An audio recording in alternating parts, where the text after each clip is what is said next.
everyone. Can everyone hear me okay? I don't have any fancy music. I'm not really cool like that yet. So, yeah. Oh, well, Ron has a lot of good qualities. I just don't have the coolest ones like music and stuff that goes across the screen. So, but yeah. So I'm who is Tom? I don't know who Tom McDonald is. Good music. Is it K-pop? Is it death metal?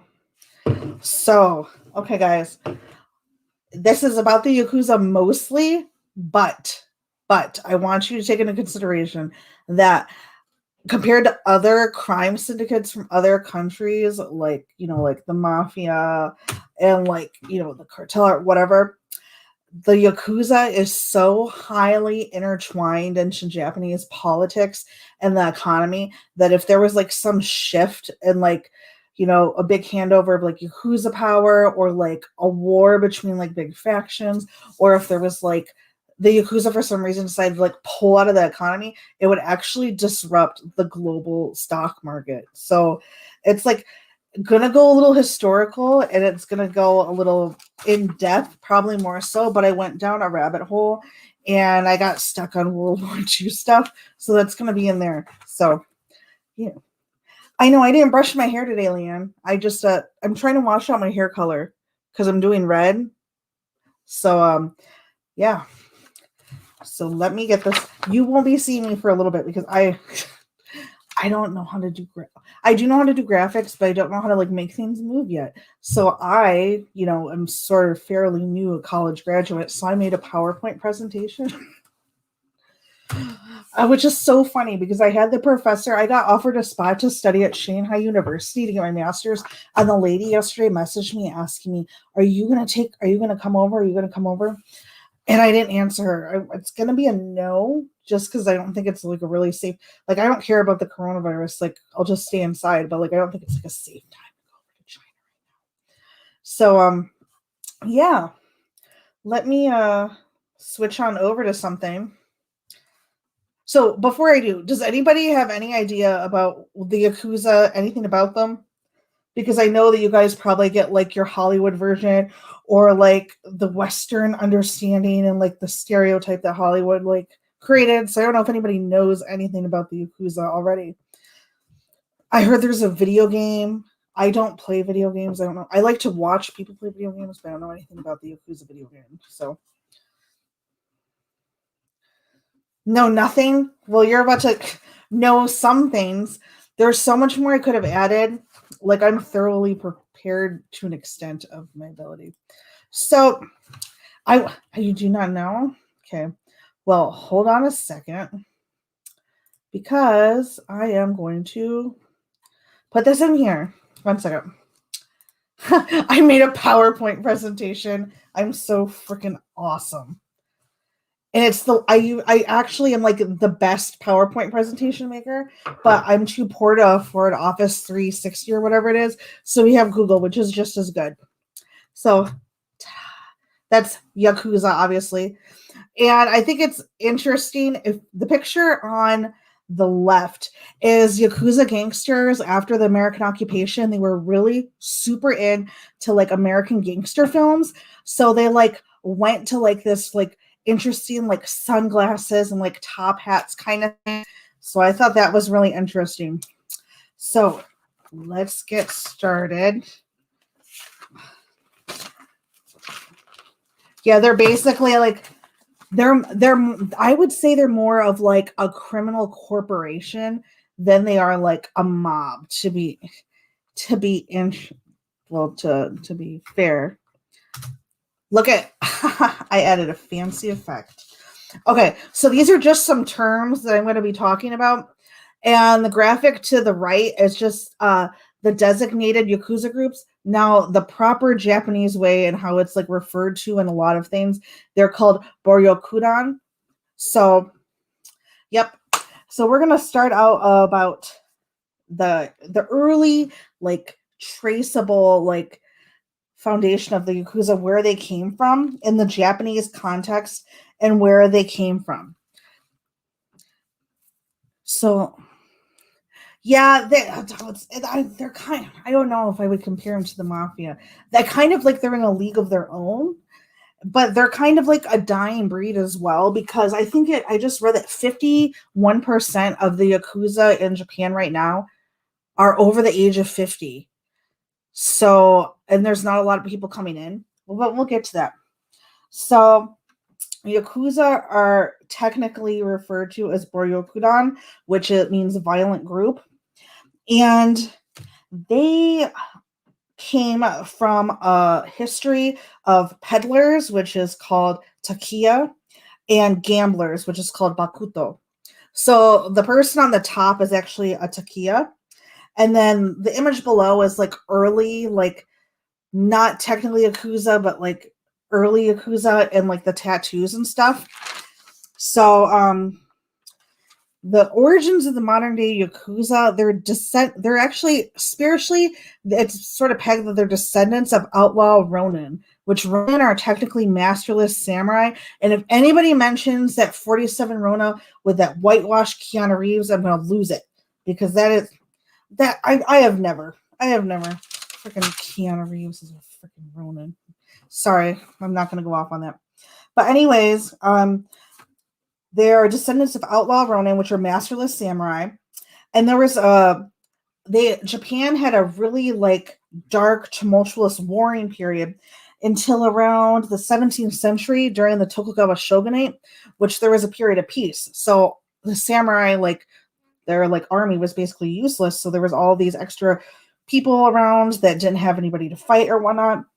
And they mixed up with some people called Machiyaku, which were a group of like misfits, young townspeople, and that sort of joined together to protect everyone against this group called the Hatamoto Yaku, which were servants of the shogun, and they were for terrorizing citizens. And one big difference is that the Yakuza, they have like a code where you don't terrorize or hurt or endanger any civilians or anything. So the Hatamoto Yaku were such a threat that the Ronin and then the Machiyaku came together and they like protected everyone. And that's where they gained this kind of Robin Hood imagery of standing up against like the bad guys. So that was kind of like that period. Let's see. So in the 18th century, that's when the takiya and the bakuto like really came about. The bakuto were traditional gamblers, and the takiya were street peddlers. And these groups all had like a kumicho, which is a boss, and they had structure, behavior patterns, codes, value. Bakuto were usually busy on highways and in towns, like doing like random things. And the takiya were actually in charge of street markets and fairs and booths. So in the mid 1700s, actually, the takiya actually got protection from the head of the Tokugawa shogunate. And the bakuto actually got deputized by government officials. So that sort of like kept them, like they were able to illegally do things. It makes absolutely no sense. I'm going to go to my next slide, but I have no clue what's on it. Okay. So right here, we have Mitsuru Toyama. Now, this is where we kind of get into where the crime world of Japan gets mixed in, infused with politics. Mitsuru Tomoya came around in the mid-1800s, and he is the one that's pegged as solely responsible for joining together crime and politics in Japan that's still relevant in modern times. He also created an ultra-nationalist secret society called the Dark Ocean Society, and he promoted a type of ideology called Pan-Asianism, which is based off the unity of the Asian people, both economically and politically. And they were trying to strengthen the Asian nations against Western influence and imperialism. And the thing is it wasn't really bringing together Asian nations. It was basically like just Japanese imperialism and invading foreign countries and spreading pro-Japanese sentiments. And they would do this through violence and intimidation techniques. And so much so that the Japanese actually invaded Korea and killed a princess. So, yeah, that's pretty interesting. So, now, the Ultranationalists was a political group, and the Takia and Bakuto were like the peddlers and like, the masterless Ronin. Like they were sort of like the beginning of the crime syndicate, and they started becoming more similar by the day. They both hated liberalism and socialism. They both like romanticized about Japan's past. They both defied the emperor, and they organized along a structure called the Oyabun and the Kobun. Oyabun is like the father parent figure, and the Kobun is like the child. So like the head of the Yakuza gang is called the father, and then the child is the Kobun. So I should have like taken like a note what my slides look like before like I decided to do this. I'm gonna leave this here. But the government during the early 19th and 18th century, they utilized Yakuza to stifle labor unrest, and they had a very conservative relationship. And left-wing politics and labor movements were a threat to the basis of the Yakuza and the kind of activities they wanted to do. And they really worked alongside the ultranationalists. And actually, after World War II, with the help of the Yakuza and helping each other, the ultranationalists actually came into political power. But this is where we're going to go down a rabbit hole, kids. I'm going to get triggered here, like Ron triggered. The American occupation. The whole reason I in my personal professional opinion, if I give a personal and professional fuse together, the whole reason the Yakuza is anything it is today is because of the United States. The American occupation after World War II, America went in. MacArthur, this picture on the left is actually General MacArthur, and then I think that's Emperor Hirohito. And the America went in, overhauled everything. We wrote their government, did all this, and then we picked who we wanted to put in place to run the Japanese government. Whatever was more pro-American, or how we saw as pro, whatever basically was more beneficial to us is who we put into control of the Japanese government. So, the American occupation. So, there's a lot here to cover, guys. So, after how am I going to explain this? Japan was a very xenophobic country until the American occupation. They were never invaded and occupied by any foreign power. They were very xenophobic. They were very on top of themselves. They were very notorious for invading and taking what they wanted, such as like Manchuria, Korea, all that kind of stuff. So when America came in, it brought it back to a state of infantilism, and it kind of had to start all over again. But America is really the ones that set the stage for how things would go in terms of like crime and politics. So on the picture on the right is actually a Japanese black market, which was fueled by American soldiers and government officials. There was like a cabinet there, like the Japanese American cabinet that would report back to the United States, like, we need this, blah, blah, blah. And it was actually, this underground market was run by Yakuza, because when World War II happened, the Yakuza sort of dissolved because you either went to war or you went to jail. Those were your two options. Went to jail or war. So after World War II, everybody was trying to rebuild, and Yakuza are very good at gambling, and they're very good and have an entrepreneurial spirit. They were like, okay, we're going to get into the black market. So they worked very closely with American soldiers to set up these black markets. This is the man here, Yoshia Kodama. He was a Class A war criminal after World War II.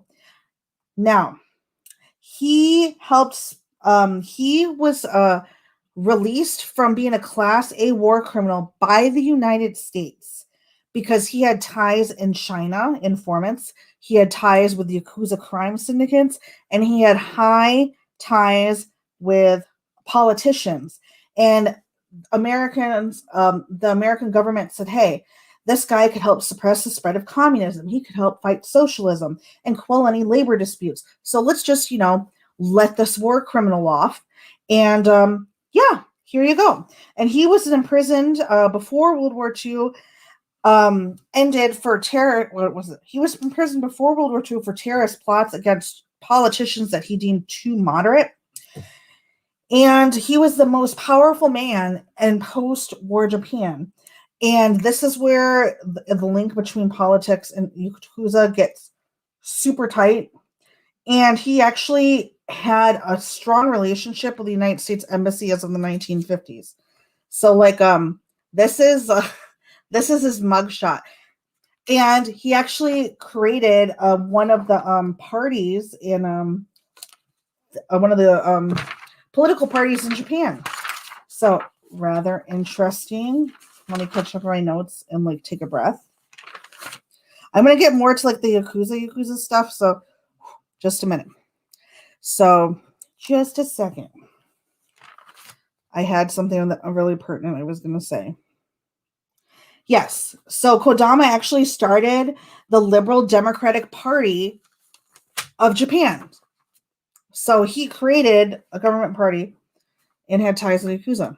Now, this person here was the Prime Minister of Japan. I think it's starting in 1947. Prime Minister Nobusuke Kishi, which he was helped place in the office by his BFF, the guy that we just looked at, Kodama. He was also a Class A war criminal that was released by the American government because he was seen as the best man to lead Japan into a pro-American direction. He worked on such policies as post-war nationalist revisionism, which was bringing back some of the building up the military then before World War II, kind of starting that xenophobic behavior again. And he was best friends with Kodama, and what was it? I have to go to the next slide. But before I do, this is him. And this is him with his grandson, who is Shinzo Abe, he was the last prime minister of Japan before the new one, the longest prime minister of Japan's history, here with President Trump. And this is him with Nixon they were Japan and America were like BFFs. Despite what has happened in the past, Prime Minister Nobusuke Kishi is actually dubbed America's favorite war criminal. So this is where things get a little spicy, guys. So what kind of war crimes and what did Japan's first prime minister with ties to the underground crime syndicate and handpicked by the United States exactly do during World War II? Well, let me tell you guys, that guy was head of the economy in this puppet state here called Manchukuo, which was home to, they call it the Asian Auschwitz. I know that doesn't sound good, does it? So there in Asian Auschwitz, there was a unit here called Unit 731. And Unit 731 was a covert biological and chemical research and development unit put together by the Japanese Imperial Army that was given immunity by the United States in exchange for data gathered through human experimentation, whose victims included but not limited to women, children, elderly, infants who were exposed to such things as starvation, syphilis, rape, forced pregnancy, and frostbite. This guy, you can't tell me that he was the head of the economy and he had no idea what was happening at Asian Auschwitz, but this was the guy that America dubbed as the best man for the job. So thank you, United States, for supporting mass genocide. So there we go. Now, the prime minister also, when I'm talking about the ties between Yakuza and stuff, in the 1960s, President Eisenhower was supposed to visit Japan.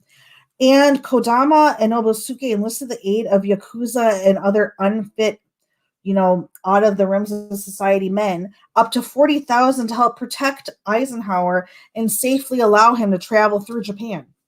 Now, Eisenhower ended up not going because there was a bunch of labor disputes. So that kind of thing happens.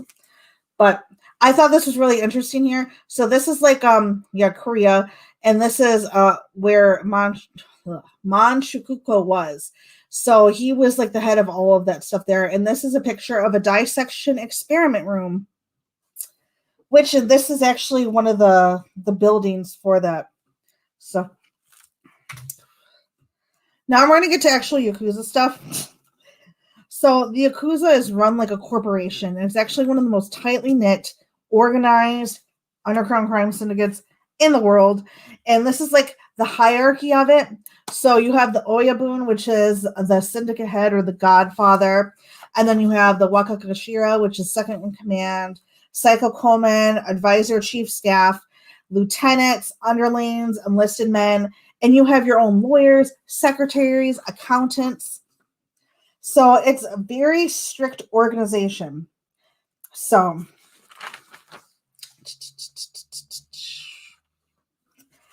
now, a little tidbit of information.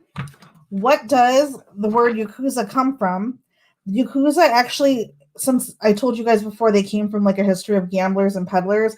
Yakuza is actually the worst possible hand you can get in a card game called Hanafuda, which the word for 8 is Ya, 9 is Ku, and 3 is Za. So if you put it together, it's Yakuza. So it implies that you are worthless or like you're something that nobody wants.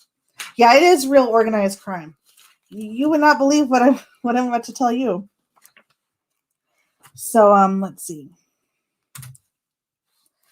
I'm just going to go to the next slide. I'm not really there yet. So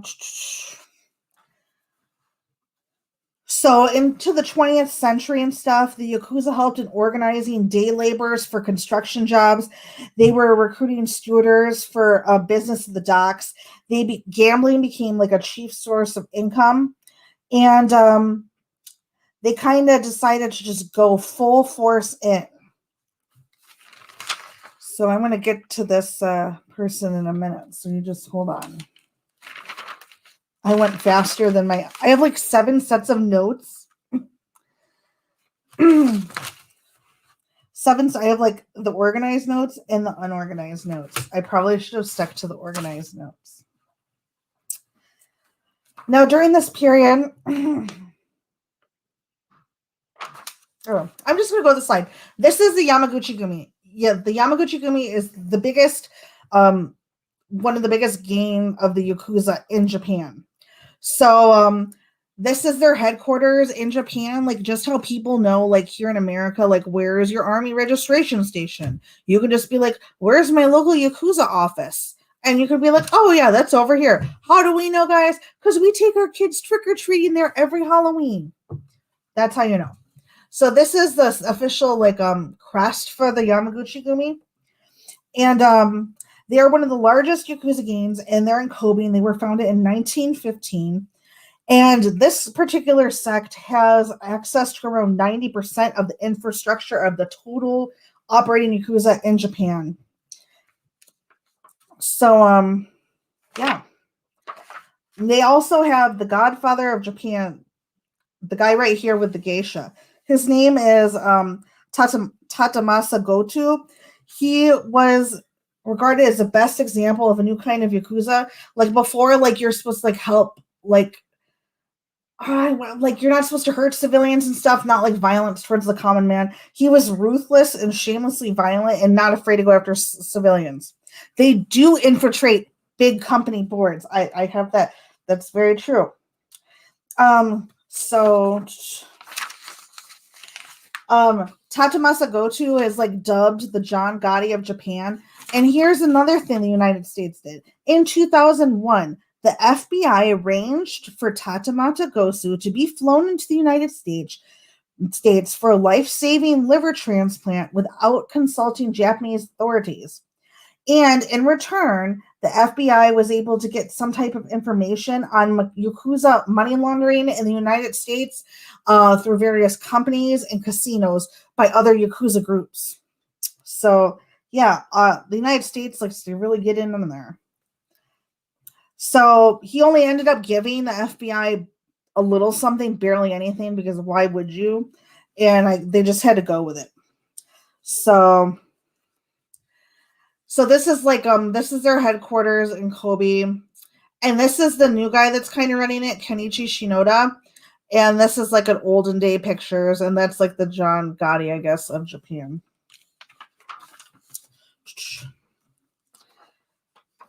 So here's some of the fun stuff, guys. The stuff that you really want to hear about. So, well, that kind of was not fun. Hold on one second. I'm looking for something real quick. I really should have been more organized. So right here, everybody knows that like if you do something wrong, like you get your finger cut off. So that's something that's not practiced very much in modern day. I did have the term for it and I forgot it because I continued to like be messy with my notes. So anyways, the reason they cut off the finger, they start off with the pinky and then they cut off going up, because if you don't have a pinky finger, you can't properly hold your samurai sword. So if you can't hold like your major form of defense or like weapon, like you're not any good and you can't get into any more trouble, and you're going to have to rely a little bit more on the group. So yeah, that's why they start with the pinky and they go up, but they really don't do that anymore. So that's just kind of like an olden time thing they did. Now the tattoos, I think that's called, I just had the word at the tip of my tongue. It starts with an I. But the tattoos are actually not done with any type of like, it's done by hand with like a needle and stuff. It's not done with like a tattoo machine, even after they were invented. You actually sit up there for up to 200 hours and you actually sit there and pinprick under the skin to get the tattoos done. And in Japan, tattoos are so stigmatized as being like you're like an outlaw or like a gang member or like a criminal, that you can't even go into certain public establishments if you have a tattoo. And it's somewhat become more lax because tattoos are more acceptable outside of Japan. But like a lot of foreigners, like I got my tattoos on my shoulders because I wanted to visit Japan, and they'll have signs outside like if you can't enter the hot springs if you have a tattoo, that kind of thing.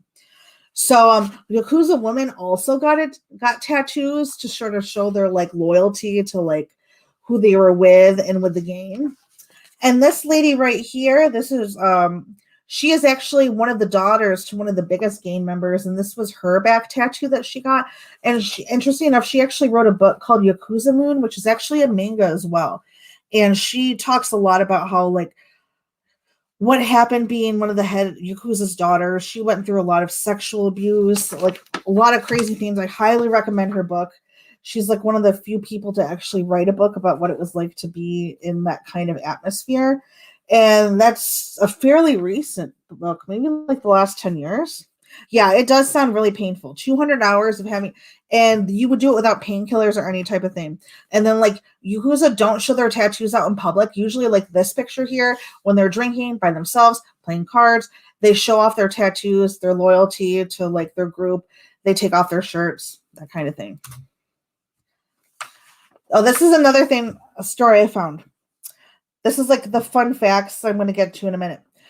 President Bush, the original President Bush in the United States, his brother actually got in trouble for actually working with companies that were tied to Yakuza and actually getting kickbacks and money for like finder's fees for helping them set up with other companies in Japan. True story, Los Angeles Times, happened in 1991.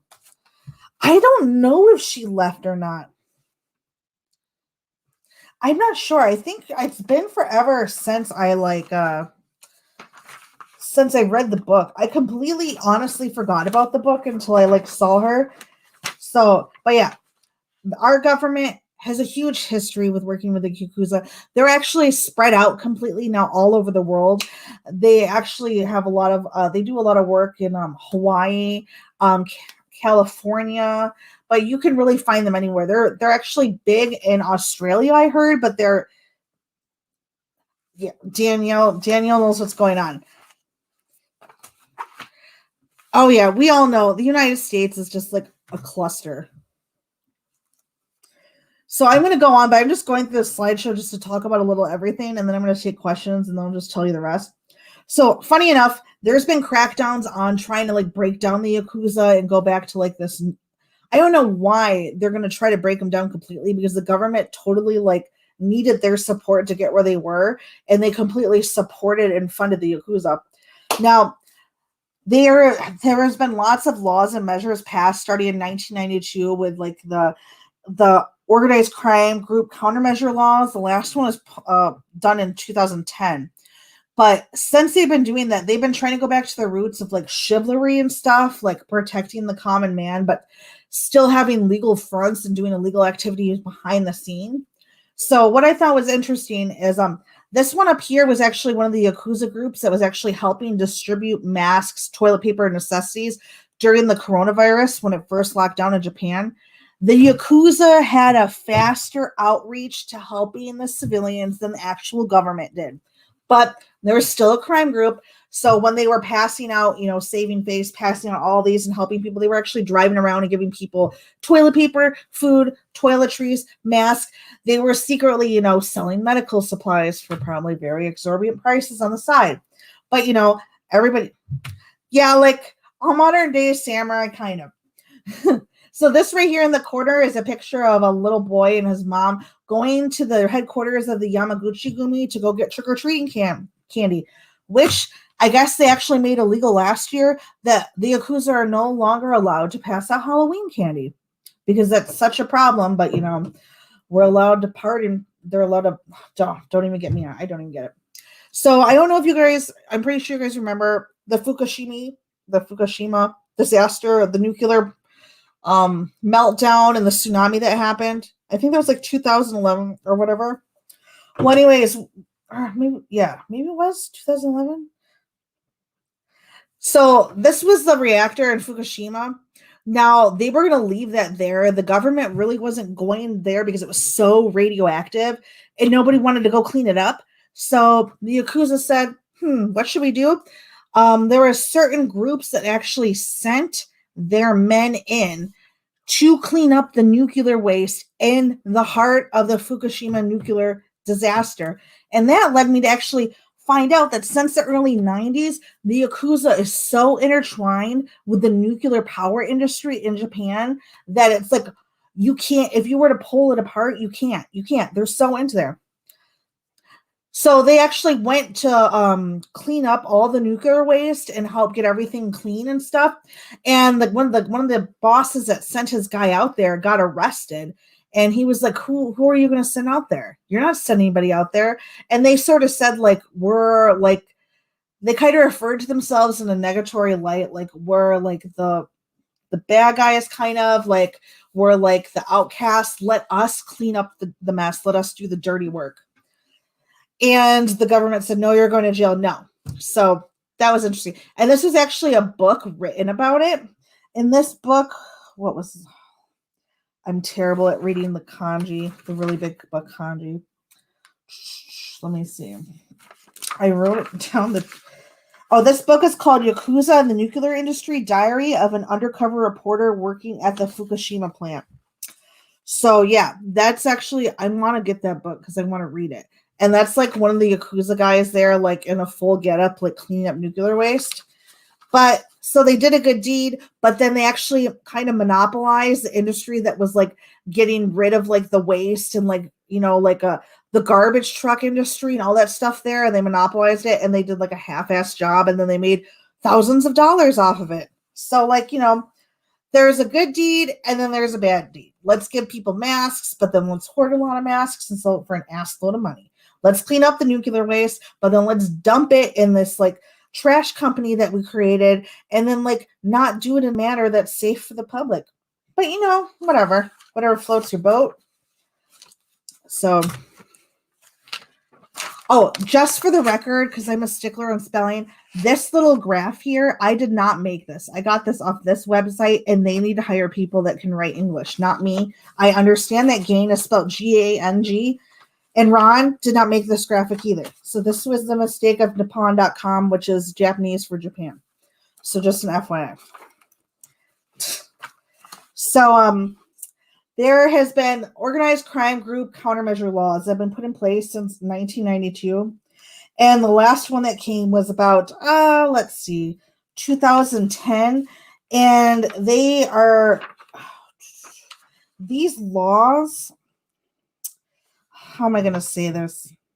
Yeah, the Yakuza actually help a lot of government officials get to their career points that they are today, even in modern times. If some of them are, they don't say. I got a lot of information kind of all over the place. I'm really nervous, just to be honest. So, like, the first set of laws was passed around 1992, and it had a little effect to the day to day. It just gave police investigators the ability to have more jurisdiction and power against the gangs. Like, there was really no extra punishments given in the first round of laws.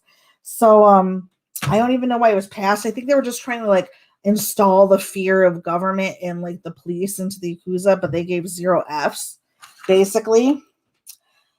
Um, so that was that. There was a 2007 revision that targeted like the actual hierarchy and the rituals of the Yakuza. There was no new criminal enforcement policies, but they did put an interesting tidbit in the 2007 revision that the kumicho, or the head bosses of the groups, are liable of their henchmen, subordinates, to any type of damage or harm to like civilians or companies. They're actually able to be sued in civil court, which actually happened a few times.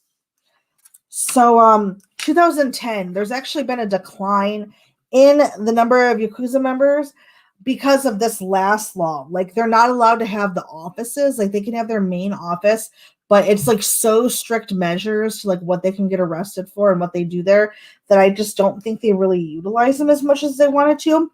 The police are no longer required to have cease and desist letters to make arrest, and they're really pushing civilian reporting. Like, this new law is mostly like dependent on civilian reporting. And like the prefectural offices of where the official like the gang headquarters are allowed to file lawsuits requesting the removal of Yakuza headquarters in their respective localities.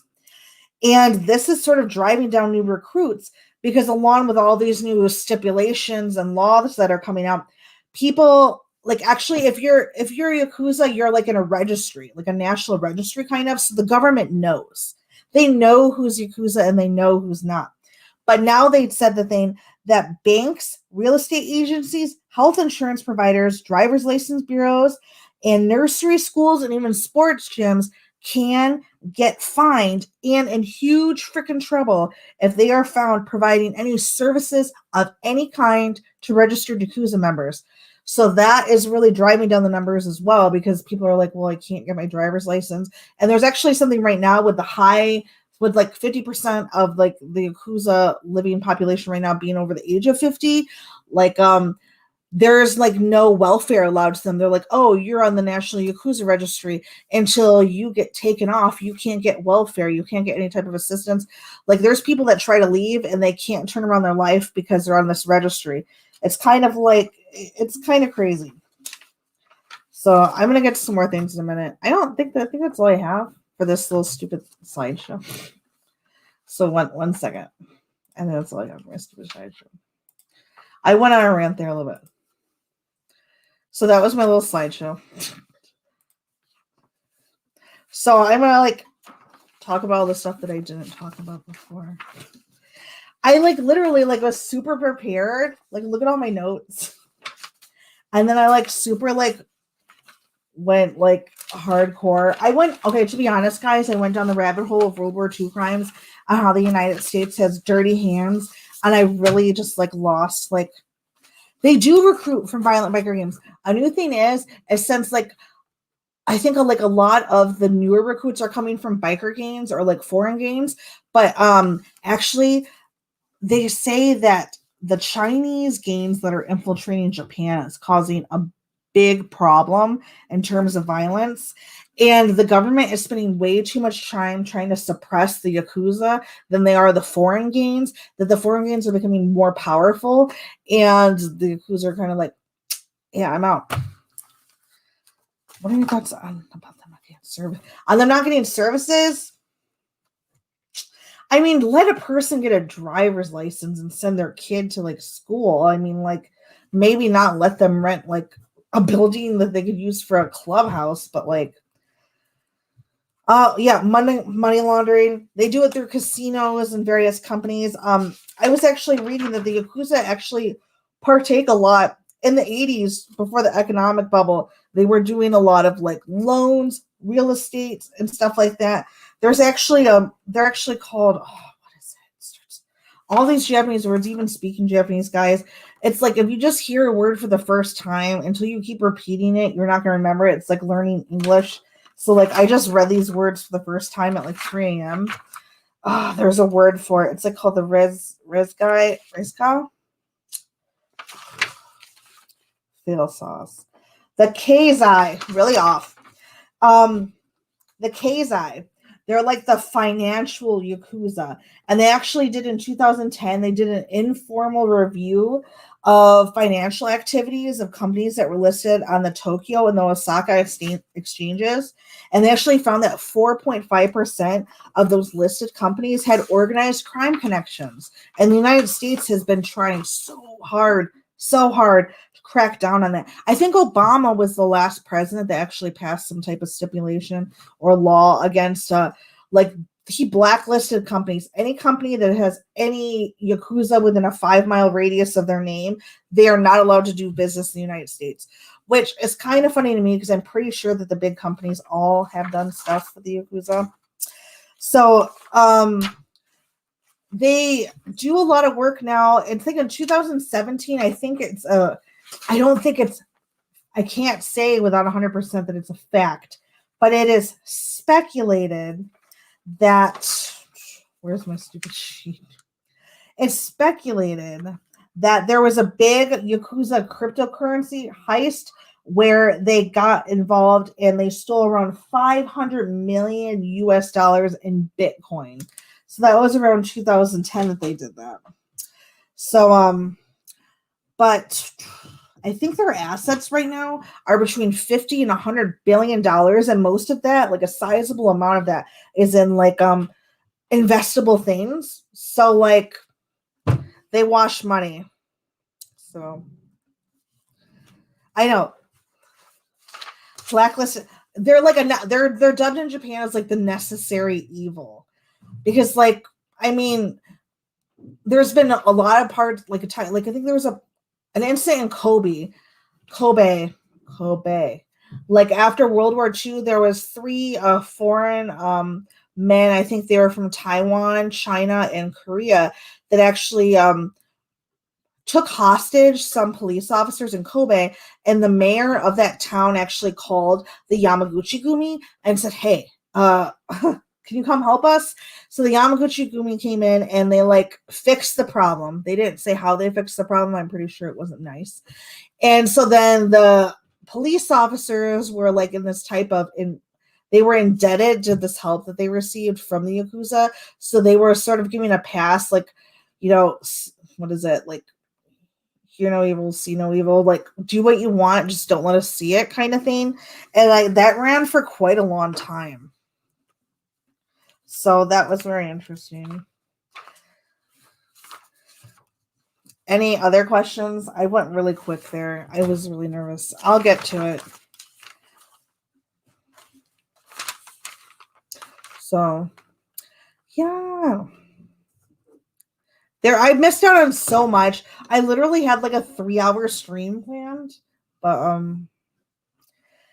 I just got very nervous. So, yeah, that's about it. The triads are a little bit more spicy, which is the Hong Kong group. The Japanese do a lot of the amphetamine trade. They actually did a lot of the opium trade, like getting people addicted. Like it was a really sick cycle. But the amphetamine trade, they're actually like tier 2 for sex trafficking, like sex and human trafficking, because they take a lot of people from like the Southeastern Asian countries like Indonesia, Philippines, are super impoverished certain areas, and China is not that great either. And I'm pretty sure they get some women from North Korea. Yeah. What? No, I'm not. I try. So that was just like my rant. I don't think I'm like gonna like plan anything super awesome. Like, I don't know. I had so much more that I wanted to say, but I need to practice. And it's better like when I have Ron interrupting me. Because then I don't rant. Who's a concern off limits? Right now, honestly, I think like there's like a little code, like don't I think in the crimes that they do now, I think that they do crimes against civilians now, certain factions do. And I really think that mostly the limits are within the games themselves. Like, don't sleep with like another Yakuza member's woman. Like, don't tell the secrets to outside people. Like, yeah, oh, yeah. The English did get the Chinese addicted to opium. That's an interesting story for another day. Please tell me what the white man didn't do in these instances either. But yeah. Who's wrong? Actually I found out that there was actually a Korean Yakuza group, like they're like mixed. Mostly of them are Japanese, but like there was one certain faction of them that was actually like had Korean bloodline in it. So, the rabbit hole stuff with World War II. Oh man. So, I had a web page that I was looking up stuff. To be honest, like I didn't know anything about this. Like I went to get my bachelor's and they didn't mention anything about this. So like, I mean, we can go down a rabbit hole. Oh no, I don't want to see pictures. Basically, they would do like this experiments that the Nazis were doing to the Jews. That's what the Japanese were doing, if not worse, to Chinese people. They were like spreading like they were like flying over parts of like certain cities and just like basically dumping chemicals and then seeing how women and men reacted to it. Like the war crimes know no bounds of the Japanese. So we'll go into that, but like we let the Americans, and I don't know what it is for the other countries, we let go so many war criminals that did some of the most atrocious crimes in the history to mankind free just because it benefited our own agenda or economic or political policies. It is sickening. It is sickening. And the funny thing about it is like Japan, like you guys might see like how Germany handles like how they did reparations after their war crimes and how they treat Nazis and like those type of ideologies in modern day Germany. Japan kind of is just like doesn't do any of that. There is something, I think it's called the Yasukuni Shrine. Let me Yeah, the Yasukuni Shrine. It's a Shinto shrine that's in Tokyo, Japan, and Chiyoda City, and it is a shrine where you pay like respect to the soldiers and like everyone that fought in World War II, and the Japanese, even to modern day, the Japanese prime ministers and government officials will visit the shrine and do like the prayers and stuff to the fallen soldiers of World War II. Soldiers who raped and killed women and children in Asian nations and did some of the worst medical experiments. Their prime ministers are going to. And I don't know, maybe the Chinese and the Koreans still hate each other because the longest running prime minister, Shinzo Abe, who just recently left office, was the grandson of the prime minister who was a Class A war criminal who ran the economy of the puppet state in China that massacred thousands upon thousands of women and children and men, just everybody. And maybe because he's like comes from a respectable family enough to become prime minister. Yeah, if I was Chinese, I would be a little freaking pissed too. Okay, like I mean, I'd be pissed. So like even with Korea, there's still women in Korea that are alive from World War II that are fighting for acknowledgement and reparations from the Japanese from being sold. Well, not sold. They were forced into prostitution, raped hundreds of times a day by Japanese soldiers. The comfort women are still fighting for those rights. And they don't even acknowledge it in the history books in Japan. They don't even mention any of this. They don't. It is sad. And that's why there's so many issues in the like Asian continent. And then you have countries that like come in like United States that helped like rebuild for the Japanese and like, are BFFs of the Japanese, and then knowing what they did to your country and like all these people, and that's like the kind of like treatment they're getting. So that's why there's kind of like this like teeter-totter of relations going on, and that's why it's so important that like even if you live in like the UK or in Australia or in America and you're like, why does this matter to me?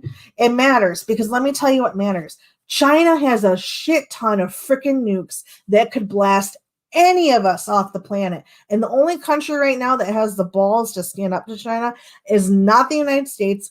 It's India. They have been neck and neck at the border with weapons ready to go because India's like, yeah, you're a piece of crap, basically, in easy terms. So, like, there's a lot going on right now. And, yeah, Asia's like where it's at. So, like, that's why I like kind of wanted to go into Asian culture because there's so much that goes on over there that we don't know. And it's like rather interesting. So, yeah, that was my rant. I went into a Ron rant. I got all triggered. And I'm trying to look really classy. I look really nice, but I'm like, I grew up in the country and I'm drinking Mountain Dew energy drink out of a straw. We call that classy trash in the country. Oh, God. So do they send females to school or China? India? Yeah. I mean, Japan has like one of the best Japan has like one of the best education systems possible, which was put in place by the American government, which is interesting enough. So they are very secretive. They are secretive, and I try not to blame a whole group of people for like the horrible things that people like a long time ago did, which is interesting because like there's still people. Japan's life expectancy and Asians in general is through the roof just naturally because of their diet and like their standard, like their way of living and taking care of their bodies. So there's still like a fair amount of people around right now that like remember this kind of stuff, and those people are fighting for stuff. And then there's people in government that are like not from the era. They're like, let's just, there's more important stuff to deal with, let's forget about it, or let's not like stir the pot. And then there's like this young generation that's like not being educated on it, or just like, why should I even care? This doesn't even have to deal with me. And that's why we keep getting into these situations that we keep having now with the way the world's going, is because we just say, why does this even matter to me? Like, this was like eons ago. Like, it doesn't pertain to me until it's like in your time. And then there's like a concentration camp being run in China right now that nobody gives a crap about. That's why it matters, because if we didn't have that type of mentality, that wouldn't even be an issue right now. So like, oh, don't you, Common Core is now a Japanese thing, but let me tell you that I don't know why we can't just do 52 minus 5 and I have to make like 17 diagrams on how to figure that out. But yeah. Thank you. So yeah, don't give me, and like I said, I was supposed to go to China to study and I really want to, and I'm not going to get into the debate of ethical consumerism right now because I'll go on a really big rant and I'll fight with everybody and then everybody will leave and then I'll come back later and say, let's be friends again. But like, it's sort of kind of really hard not to buy stuff from China because it's in everything, even if it doesn't say it's from China, 50% chance it's from China. But like, I just like, can't go, even though I love the Chinese country and the people there, I hate the government. And I just can't go to study in a place where I know is like having something like that go on. And like the fact that nobody's like really like stepping in. Like, I just don't want to be in that kind of situation. And like, I've kind of been on the internet saying stuff about it. So like, why would they offer me a full scholarship to Shanghai? I haven't, Chinese, I don't even speak it that well. Or maybe because they heard me speaking about it online and they're going to keep me hostage. I don't know. I'm just paranoid. I just say what I want. I heard that the samurai swords are banned. Yes, Ellis, nobody cares until it's in their back garden. It's the same with the stuff that Ron talks about. Nobody cares about it until it happens to their kids.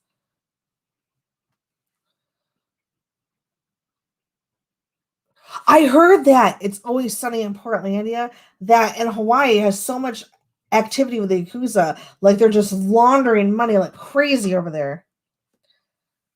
Crazy. And what I think is interesting is because it's run like a corporation. And like I just can't believe, like, do you think the cops and the mafia in the United States, like, I'm sure they like gave kickbacks to the cops in order to get away with things, but I was just mostly surprised at how intertwined government and the economy was with this kind of thing.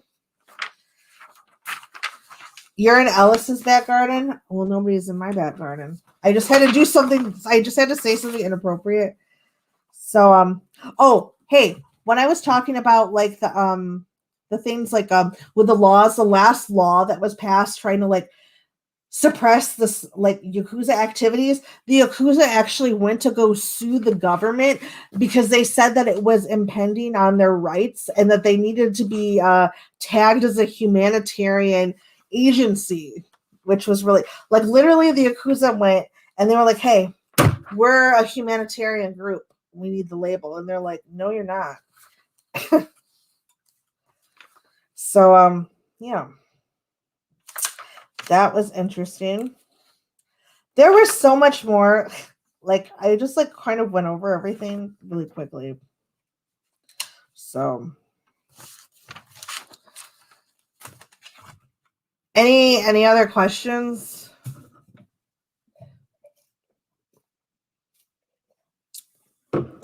Thank you.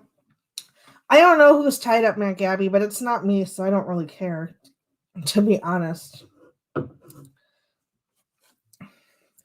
So, yeah, Japanese culture is super interesting. So is Asian culture in general. So, yeah, China has a really interesting history. Like things that you might not know about China, which I want to sort of do something on China. Things you might not know about China. They invented gunpowder. They invented modern, what is it? Gunpowder, paper currency. They used to use, I think, Spanish coins as currency too. That's interesting. What is it? Also, alone. It is. It's very constricted, but if you suppress a society's inner desires and make it so strict social control, it just oozes out the sides in weird ways. Hence, we have things like selling panties and vending machines and Lolita culture. There's actually a theory. I forgot who it was by, that after they became occupied after World War II, that since they, we dropped the bombs on them, we brought them to like the state, like I said, of infantilism, and it sort of grew these two different cultures. The kawaii culture, so you got Hello Kitty, like all this cutesy shit, and then an apocalyptic culture. So you got like Akira, like all this weird apocalyptic imagery. It kind of went two ways. Spaghetti. I don't know about that. Yeah, Japan has a high rate of suicide. I actually have the book on the suicide manual, actually. Ryu Muramaki. I think, Ryu Muramaki. Ryu. I can't say the Y and the U together. What did their name instill fear?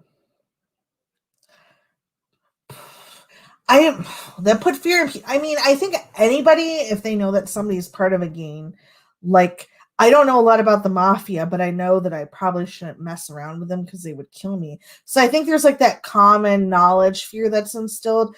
But like I think the people that really needed to worry about them knew that they were so mixed in with every like institution and like any institution or like government thing that they could disappear if they needed to, kind of thing. I don't know if you understand what I'm saying, if that makes any sense.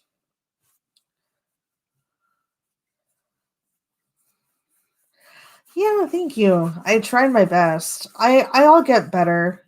I mean, I've done games before streaming where like I do crazy stuff. Actually, good thing you said that. Super Lisalis. I actually have over 700 PDF files because I save everything that I've been given in college for the last 10 years in a drive, and I was going to organize it so everybody can read this boring stuff that I have because it's fun. So I was actually going to do the triads, which was interesting too. I actually have a vast movie collection. So I was going to go over some stuff. What time is it? 3:31. So, yeah, I talked for 1 hour. You're welcome. I think that's about it. I'm just not usually this. I don't like to be on by myself. I like to have somebody to balance me out. Usually Ron's that balance. Yeah, I can put together something. I'll put together something. So, yeah, like I got nervous. I like woke up at like 7 o'clock and like started doing and then I fell asleep and then I woke up at 9 and started doing my makeup. Thank you. Yeah, I was about to say if you didn't show up surviving life, it would have been like that time that I was like doing my elementary school play and my mom wasn't there, and then like my entire life was thrown off course because of it. I figured, I'm just going to start out, so we'll just kind of grow together. Where or why do they commit suicide? The Aokigahara Forest, I think I think it's just, you're catching me off guard with a lot of questions I should know the answers to because it's my degree, but I will have to get back to you on that on the next stream. I'm so nervous. Yeah, so I got up early, did all my thing. I didn't even brush my hair. This is what it looks like without it. So I found this channel because thank you. Instead my roster. So I want to do stuff like this, and I want to look up things. Well, I want to talk about stuff dealing with sociology. Even if you don't agree on it, I actually want to argue with people that are completely opposite of what I learned in school. So, like, I'm super liberal, but I would love to argue with some of you conservatives out there. Like, I like to hear the other viewpoint of things, and I would like to, like, hey, this is why I think the way I do. What do you think of that? Tell me why you think the way you do. So, like, yeah. Sociology topics, gender relations, social stratification. I know. I love the girl in the glass too. Yeah. Her name is Masami. She's actually from Japan, and she's made out of real silk, real hair, real flowers, and I will never get rid of this my entire life. Yep. Yeah, I think that's a good Third Time Productions. Yeah, this like society's expectations are so high, and they're like, if you think you got an A, why didn't you get A plus? Like the expectations are so incredibly high, and it's so restrictive and like they're overworked, and bullying is a big problem. So like there's a lot of different societal factors that plays into the high suicide rate.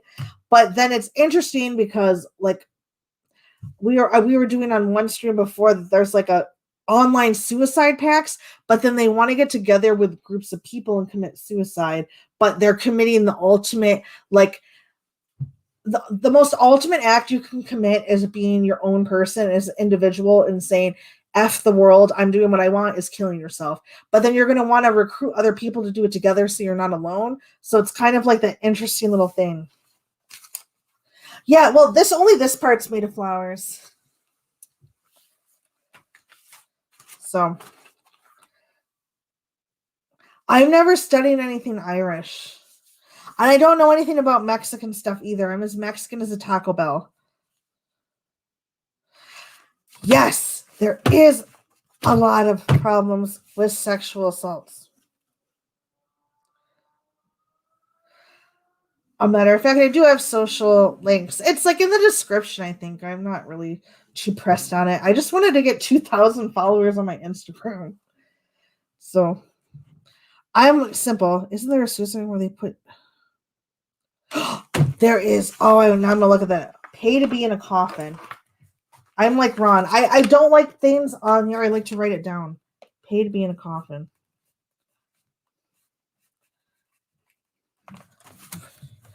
okay to be in a coffin. I would love to actually have a coffin instead of a bed. That would be interesting. The birth rate is so low because the cost of living is so high, and women are. Oh, that's a whole nother discussion. I think like their birth rate is going to be so low here within the next 20 years that they're going to have more elderly people than young people, and it's actually going to rock their economy. So they're actually telling people to have kids, but then they're like, you want us to work 60 plus hours a week. Women want to be more independent. They don't want to sit down and have families because not only is like having families super expensive, there's some people that can't even, the waiting list for daycare in Japan is up to 3 to 4 years, and then you have to be able to afford it. So it's like there's all these factors, and then your women want to be equal, and it's like it's just that's what one of my next streams are going to be. So the birth rate is going lower and lower, and then like we have here, like people just have a new type of dating culture where it's all like sex and nobody just wants to be or get married. So like, oh, I need to practice. See, I thought giving myself 4 weeks out would be long enough, but you do have to get on a waiting list before the baby is born. And there's actually a really cute channel that I follow that I follow as like a family that's actually in Korea, and like she's Japanese American and he's Korean that speaks Japanese, and they have these 2 little kids and they're trilingual. They do all their videos in Japanese, English, and Korean. They speak all 3. It's so funny. I don't have an eye makeup tutorial, and I probably couldn't figure out how to do it because half the time when I try to show something on camera, I'm touching the wrong side. Don't they? Yeah, that's hentai. Anime, sexual, yep. Because their porn there is censored. You can't show the genitalia. It's blurred out. So a lot of people do hentai because it's okay to watch it drawn, I think. Bible Black is an example of a hentai that I've seen by accident one time. So yeah, but yeah, the makeup. Maybe I'll try. I tried to do my makeup on the camera the other day and I like failed hard. But yeah, they're tentacle porn. Yeah, that's an interesting one.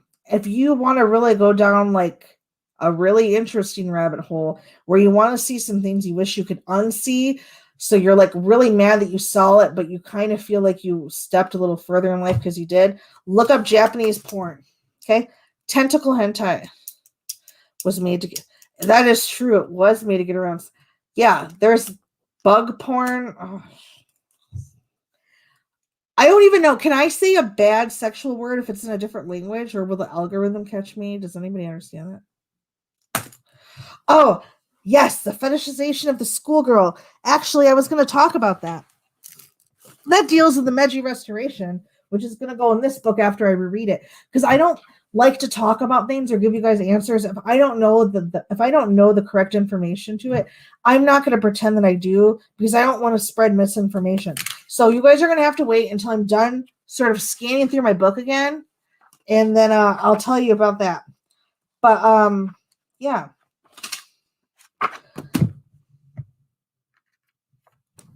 Failure is not an option.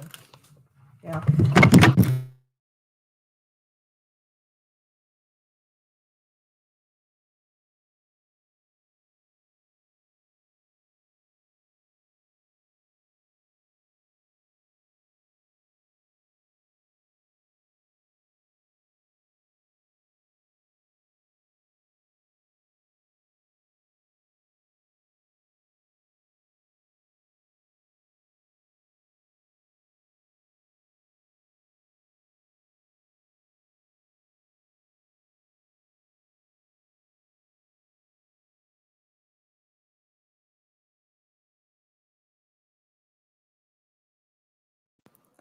Is there sound now?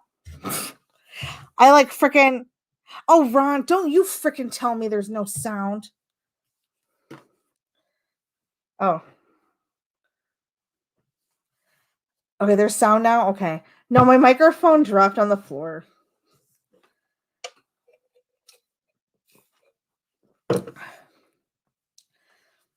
Wait, I don't know what's going on anymore.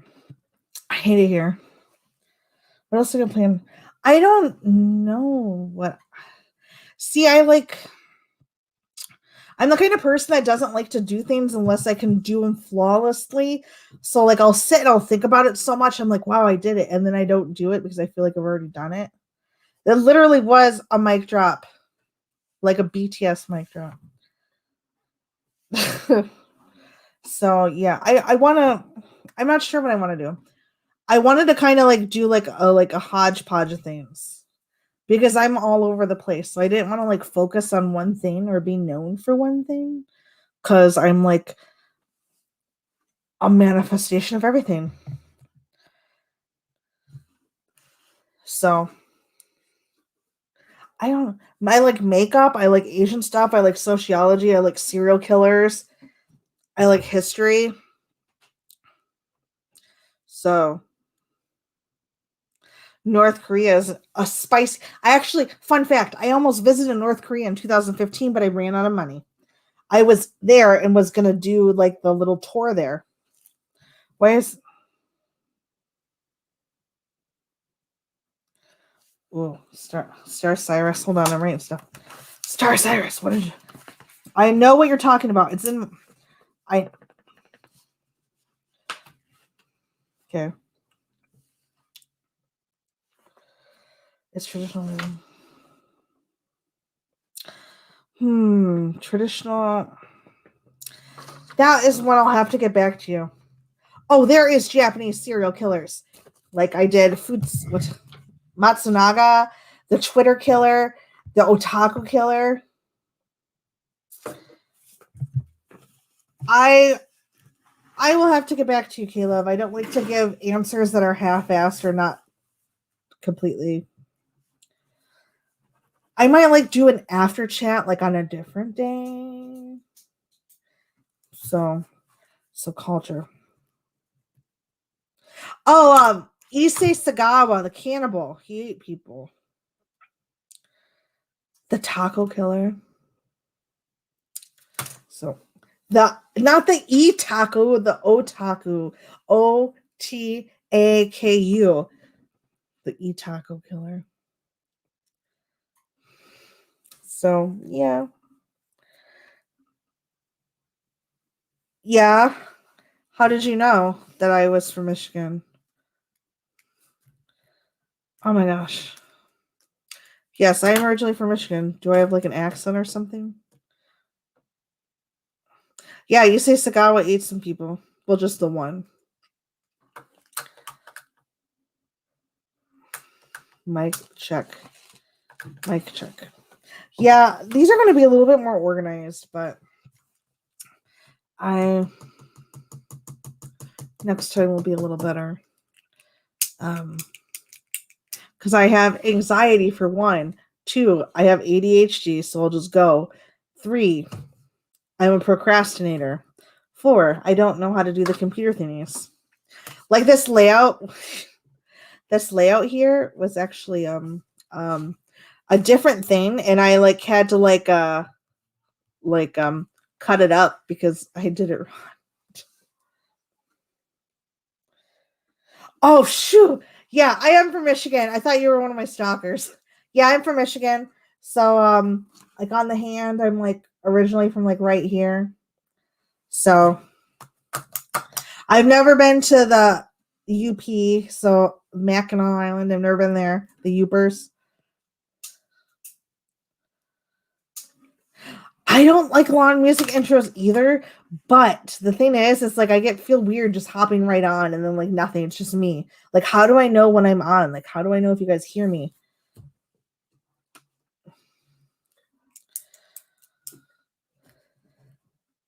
So, yeah, hopefully it does. I just don't. Oh, no, I've had a couple. I used to do stuff a lot on. I used to own like 3 huge domains in the early 2000s. I've been going by ICO since like 2000, right? And one time, this person somehow got into my dad's office and left a note on his desk that says looking for ICO. And I was like 16. So yeah, people aren't lying when they say I should have been in a burlap sack a few times, because that was one of those few times. No, unfortunately not. Yeah, it was kind of scary. No, I'm in the Chicago suburbs. You're from like right here, aren't you? If you're from Michigan, you use your hand. I can't eat those brownies. The one time I thought I was feeling everything go down my esophagus and I thought I was choking the entire night, and I almost called 911 on myself. So I'm surprised nobody mentioned anything about the earrings. The earrings were my favorite part. I always wear these earrings when I come on. So I would not step foot in Detroit ever. Maybe to see you, but I don't know. I'm afraid I'm going to get shot or something. They did? Oh, cool. Because I had this up. These earrings are exact replica of Edie Sedgwick, who was Andy Warhol's superstar. Earrings, and I actually saved the page because I people ask me about them all the time. Oh, hold on. I want to make sure you guys don't see on my shirt.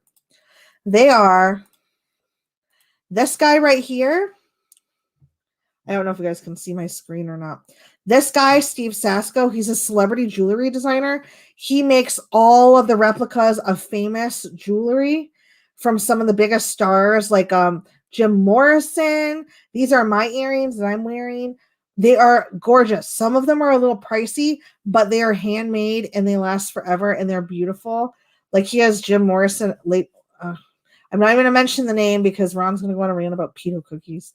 But yeah. Yeah, so these were like 81, but they have like some like they're like made exact replicas off these. These are my dream earrings, but if I buy those, Shane will literally hunt me down and kill me. But I've been looking at these for about a year. But yeah, his earrings are all handmade. He's really cool. I follow him on Instagram. I was shown on his webpage once, and I love his earrings. Yeah, that's my shout. Steve Sasko is amazing. So don't yeah, don't the Lady Gaga cookies. Don't if you want to hear about the pedo cookies, go to Surviving Life's channel. I can't even buy an Oreo anymore. I can't even buy an Oreo anymore.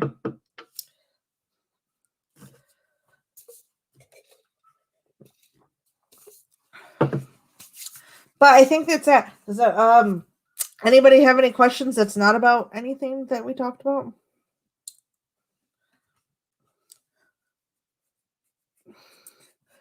Ron's just correct. Whoever recommended that I sit on a pillow so I can be a little bit more up, I'm sitting on a pillow.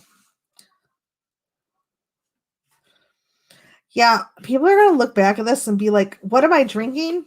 Okay, I've never had Mountain Dew in my entire life, and I don't like energy drinks, but like, it's like Mountain Dew energy drink. And I like the taste of like weird flavors like peach mango or like blueberry acai. So they don't show up. Well, wasn't looking. I have two computers here, so I'm trying to figure this out. Um, I don't know how to work on any of this stuff. I just started. I don't like. Okay. So yeah, it's good. It's good, but yeah, it's interesting little flavor. Aw, thank you, everyone. Oh, you did not have to. Oh, I feel bad. Thank you. Thank you so much. You didn't have to. I feel bad.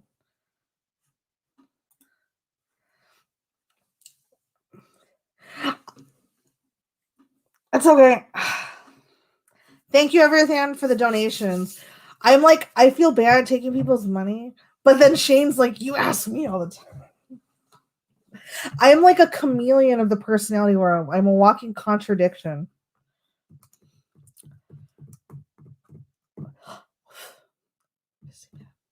Razorware, I don't think they sell that here. Mostly I just drink. No, it's fine. You don't need to donate anything. Oh, my PayPal is I think my PayPal is on my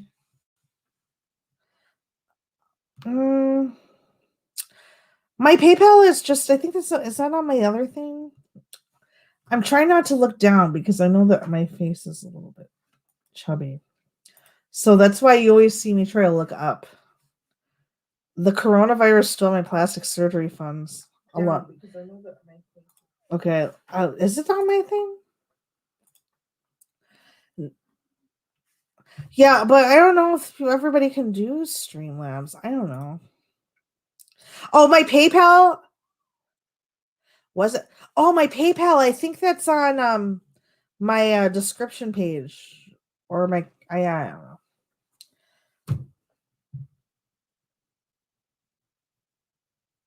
I don't know. I have my Venmo and my Cash App on there too on the description page of my channel. And by the way, Ron made that beautiful graphic because he's amazing. Oh, thank you. That means a lot to me, except that one person that said I was fat and useless, but whatever. I have Venmo. My Venmo is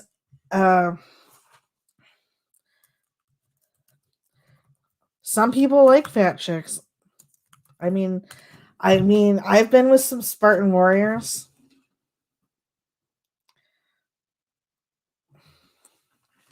I have been with some Spartan warriors, and I am proud of that.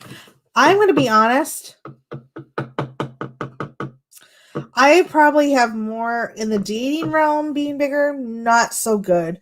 In the cuddling realm, more excellent than when I was 130 pounds. Let me tell you, there is a little group out there for everybody. Okay.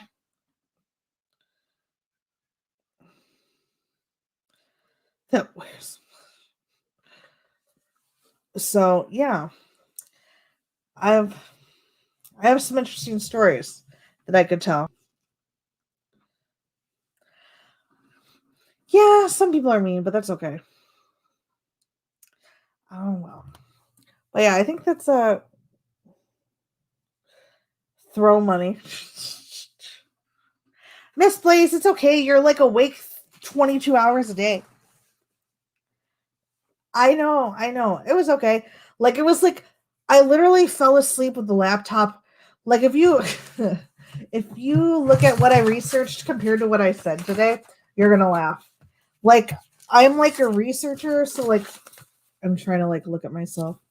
Oh, I forget my main computer's touchscreen.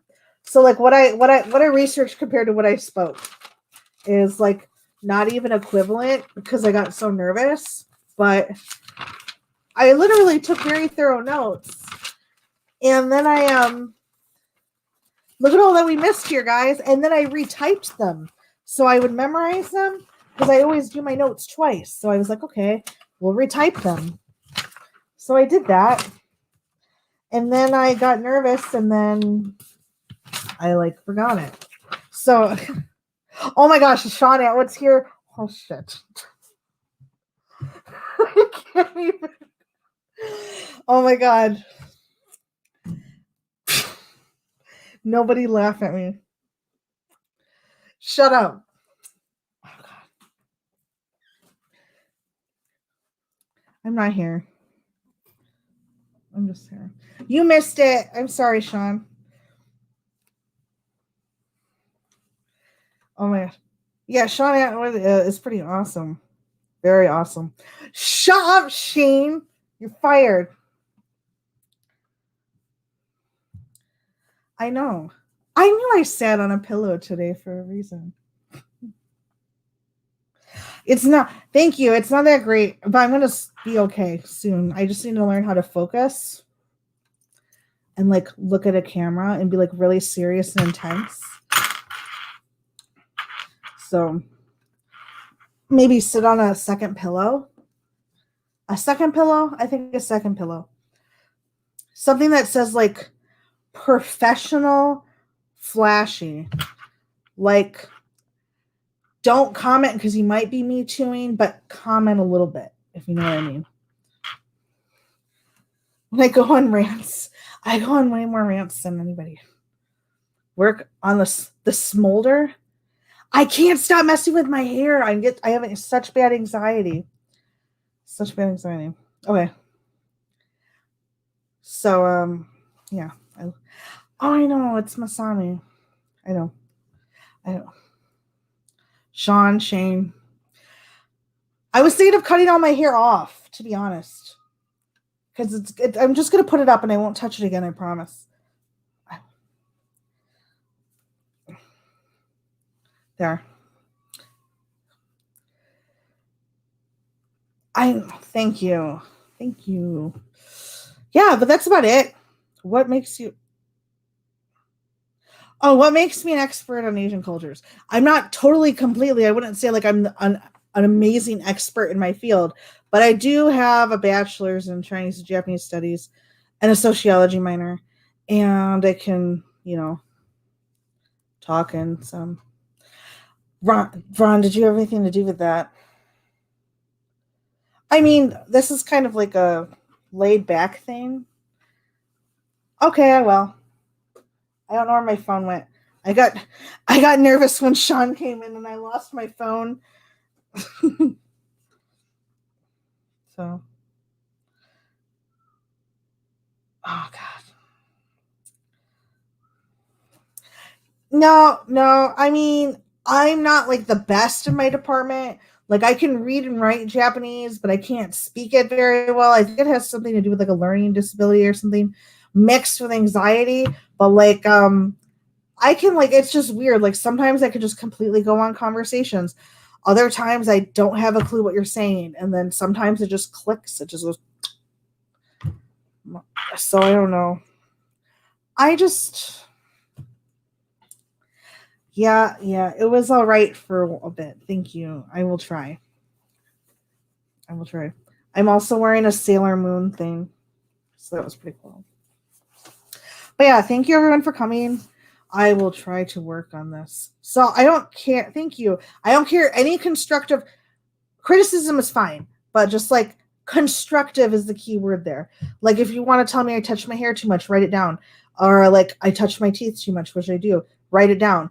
But I already know I'm fat, so you don't have to write that down. Like stuff that like I don't know that I'm doing, but I need to be more aware of. Constructive things. Oh, I know I do. I do. You might be right, but some people can't handle this ride.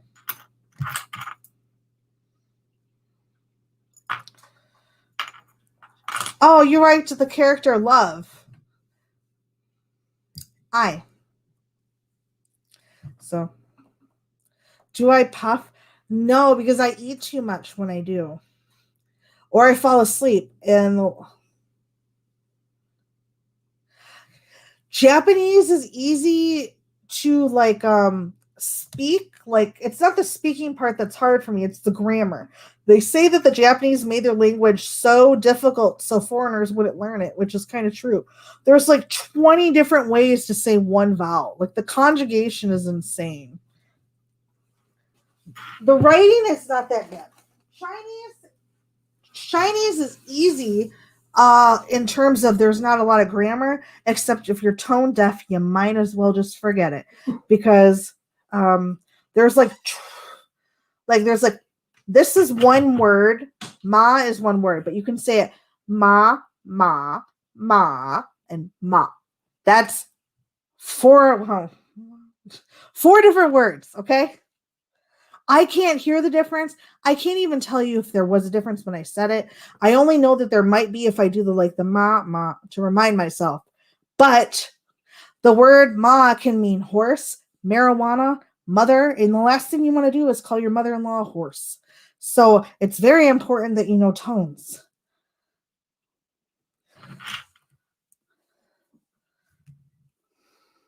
So Mount Fuji is scary because the forest that's around it, it's deemed to be very like haunted because so many people have ended their lives there. Yeah, I need to breathe. I need to breathe. I came from a household where like I was really excited to tell people things and I would stumble a little bit. So they would be like, come on, get it out, say it, or I'm leaving. And I just like had to learn to just go, or I would just like not get to tell people things. Aw, thank you. I checked my Venmo. Thank you. Yeah, I literally had my Chinese tutor in college brought scans, like X-ray scans of people's like profile of how they're putting their tongue when they're speaking, and she'd be like, "Put your tongue like this," and I like, I literally drove her crazy. I know that you wrote sa lan he salan he. Is that like a like English sounding word for salon? Oh my gosh. I was so bad, like at speaking in front of people in school, that I would skip school on the days to not do presentations, or like I would go to the nurse's office sick. Or one time I refused to do a presentation because I couldn't have my hair down. Like I didn't have a hair tie. Like, I mean, I was just like freaking out. So, but if I talk about K-pop, I could go for hours, like not skip a beat. But so yeah, Solange. Saranhe. Okay. See, Korean's interesting because that little symbol there can mean an L or an R. Saranheo. Um I'm gonna try to do it alone, maybe. I don't know. I was thinking about like I don't know. Yeah, you could drop the Discord. So I don't mind. So I don't know. I'm really good at getting in touch with people that I shouldn't be in touch with, like people of like I think K-pop is really popular. I think like 60 to 70% of K-pop fans are actually outside the country of South Korea. I think it's popular just the way it's like the marketing, it makes it more personable. Like they make it like a connection, a bigger connection between fans and the artists. And the fans live such non like not the fans, the artists live lifestyles that are very controlled, so they're always available, or like they're never going to have a controversy kind of thing, and they're like literally everything's put like at the hands of the fans, so like you feel like you have a connection with them, and then they market like genius. So like I think that's why it's big.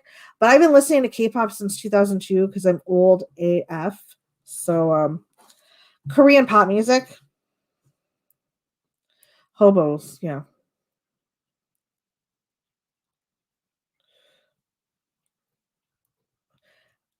I love K-pop. I love Japanese death metal. I like everything except country. I've been exploring into more of like Japanese heavy rock because canceling Marilyn Manson, my inner goth died, but then I just went to go look at other things. So I like that. I love Lana Del Rey and stuff like that. I love Japanese pop music. I like Chinese rap. Just so I've heard Visual K is amazing. Yes, I love Visual K. I went. Yes, Duran Gray. I just saw them in concert before the coronavirus lockdown. Okay. Here's my love life. If anybody's is wondering, my love life is a Lana Del Rey album. Okay. Oh my gosh, you better hope that Surviving Life is out of this chat, Graham. Otherwise,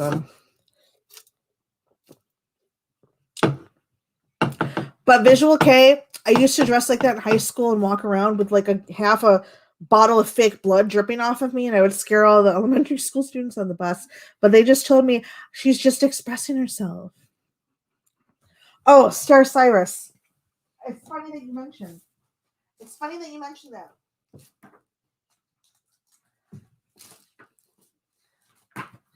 Hold on, don't go anywhere.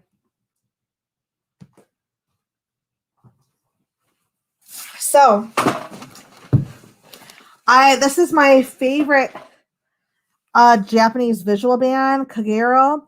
That's Daisuke, but he passed away, I found out. And Yuana, I used to dress like him in school. Yeah, they are pretty interesting. Japanese visual kei is just like these are all guys. It's like more expression on like the visual element.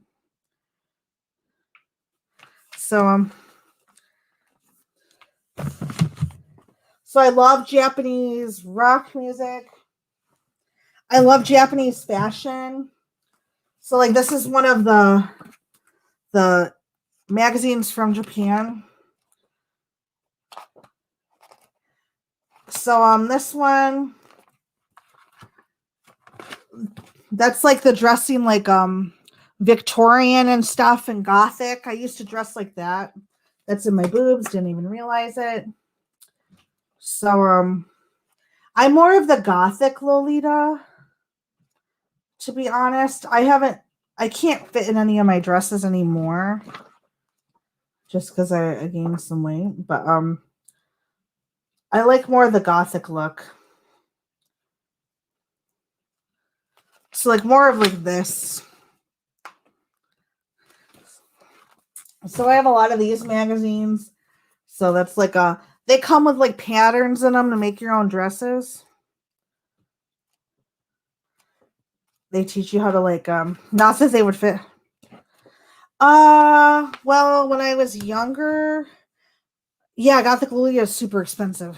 When I was in my teens, I was like uh unrestricted internet access, and I was bullied and teased a lot, and so I would be online making friends like in chat rooms and stuff, and somehow I would always go on Sailor Moon chat rooms, and because I was a nerd, and I stumbled upon Japanese pop music and this like artist named Yumi Hamasaki, and this was before YouTube, and I found one of their music videos, so I was like, I really like this, so I like listened to it nonstop, and I was like, I want to know what she's saying, so I like started teaching myself how to read and write Japanese.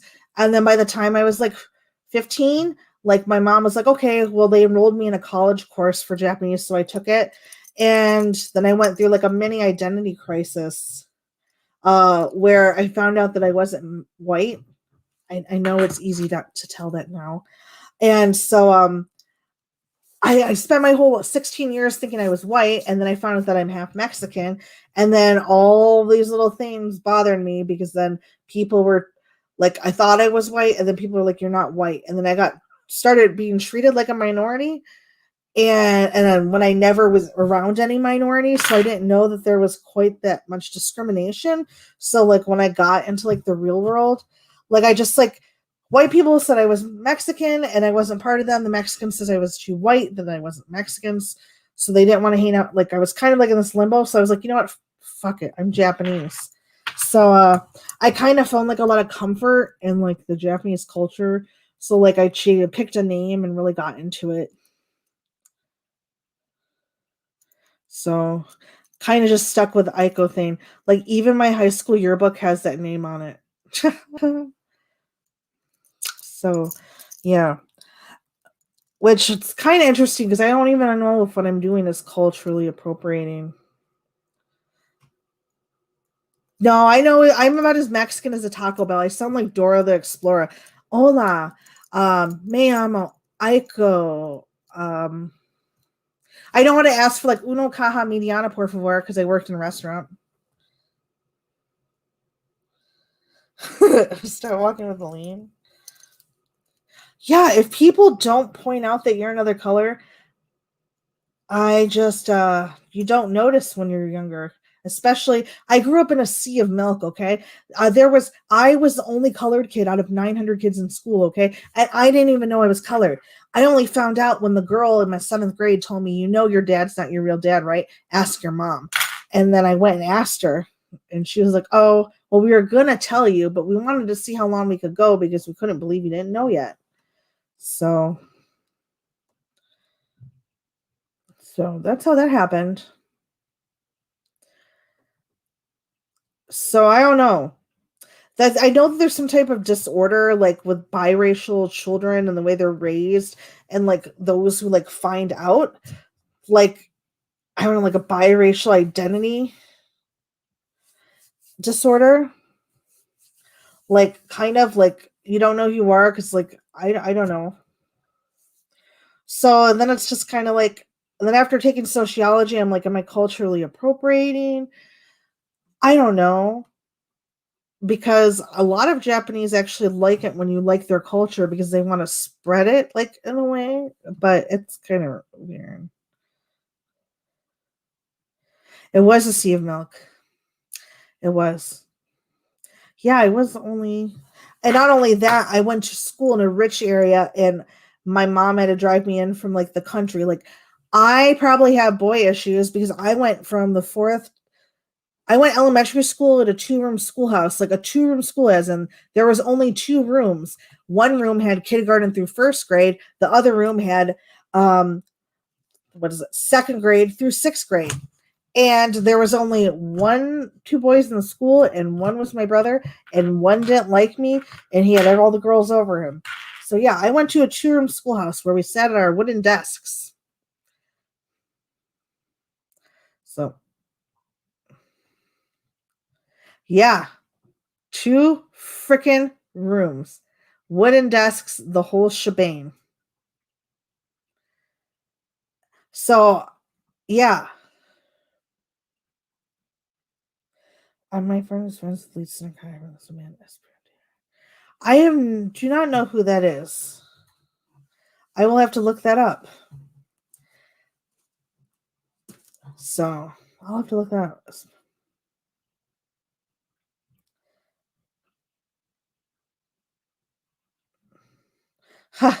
Yeah, I had somebody try to get me deported in 2019 because they told me that I need to learn to speak English and I shouldn't be in this country and I'm not American.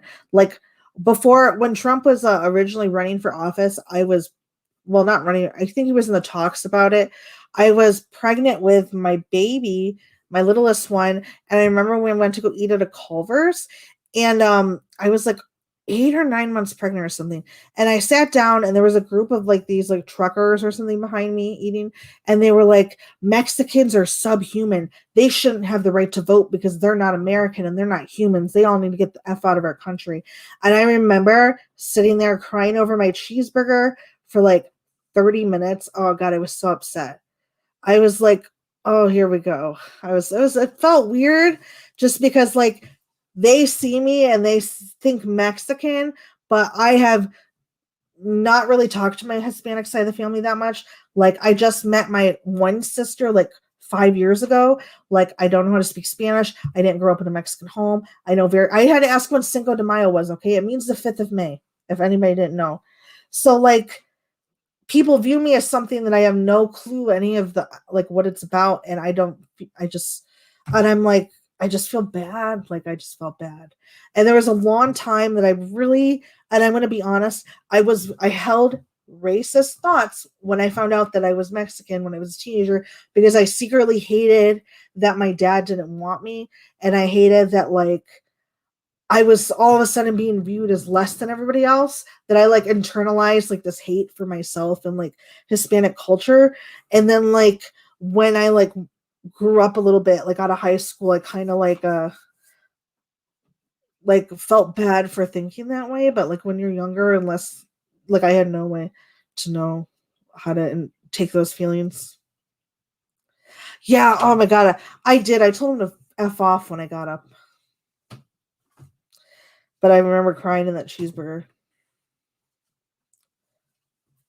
So my kids, you can't tell that they're Hispanic. My youngest is gonna hate me because she has an old lady first name. She has a Japanese middle name and a Mexican last name.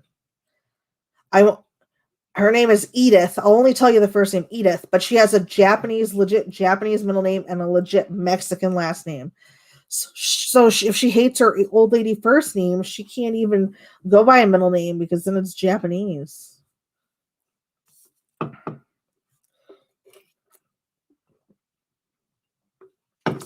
More gore, I agree. more gore. But yeah, I ran out of dead grandparents to name my kids after. So I like jumped the gun with my first one, naming her after my grandmother, my great grandma, and my grandma. And then when I had another girl, I was like, oh shit, I'm out of dead grandmas. I was like, well, we're just gonna pick some. I named her after Edie Sedgwick because she was part of the Lucky 27 Club. Bye.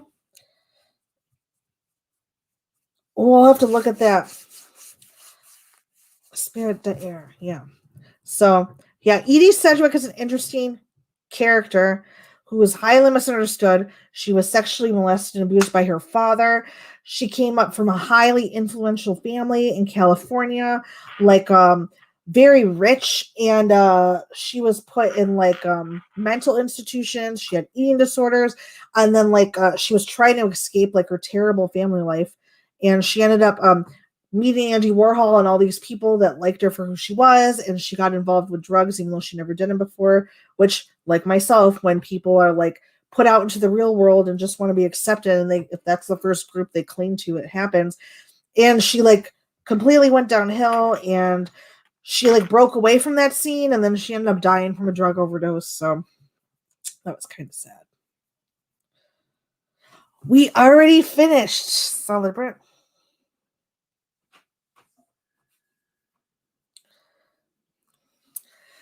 Oh, another thing is when I went to China, I experienced a whole nother level of racism, not from everyone, but like I would go into like it's really weird because like there was like 70 million people in a city, like the tiniest city you can think of. Everyone's on top of each other.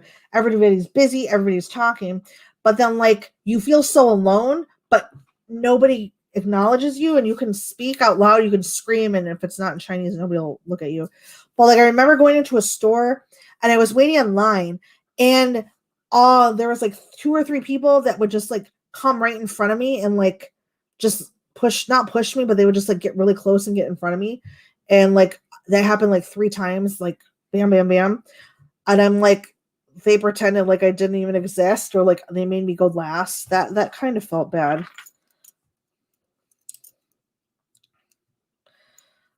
Warhol.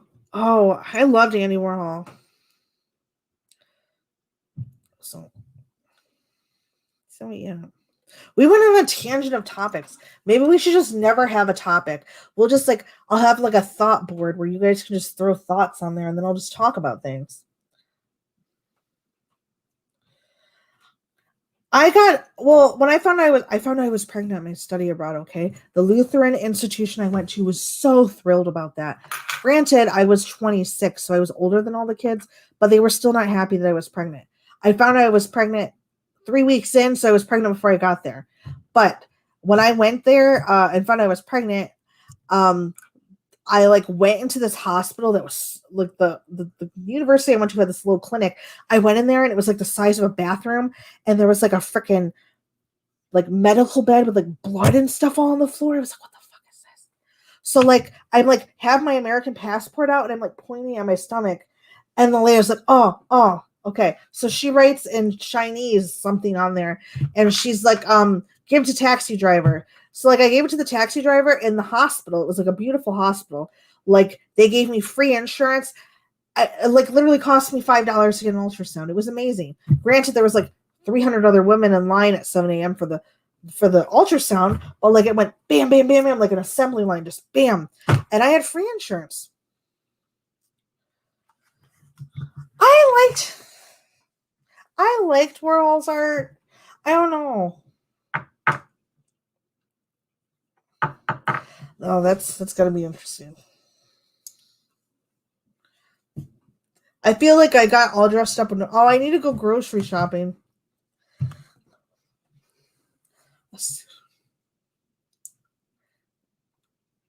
So yeah.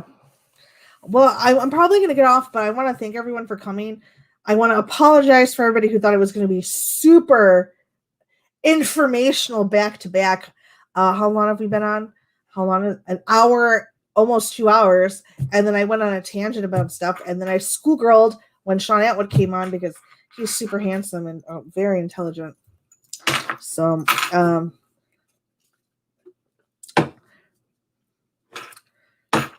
I almost went like, "How you doing?" Joe. I cracked myself up. Like I'm like a cat, like you know when a cat like gets in the things it's not supposed to, or when they're going through heat and you need to freaking like take a spray bottle and you're like, get the hell off the couch. Like that's like me with like trying to find a partner. You're like, get off of them. I go. Like you ever get a spray bottle.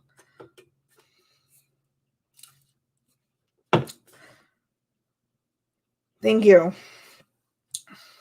I touched my hair again. Sorry. I touched my hair again. So yeah. I don't know. We used to do game nights on my other channel. And like we did like a dating stream once where I like as a joke called somebody for a booty call and then I didn't think they were gonna come. And then like 40 minutes into our game stream, like he walked in the door. That was interesting. Thank you. And thank you for everybody that donated. You didn't have to. I will get better. I need to learn. I mean, if freaking Trisha Paytas can get famous on YouTube, like some of the people, man. Like I'm sure that I don't want to be famous. I just like want to have a lot of friends that like me and run my ego a little bit, but bring informational content at the same time. But I mean, like there's some people that I'm like, how do they get famous? That was me legit thinking. Thank you. So yeah, thank you for everyone for coming and listening to me. The Kardashians. I don't know.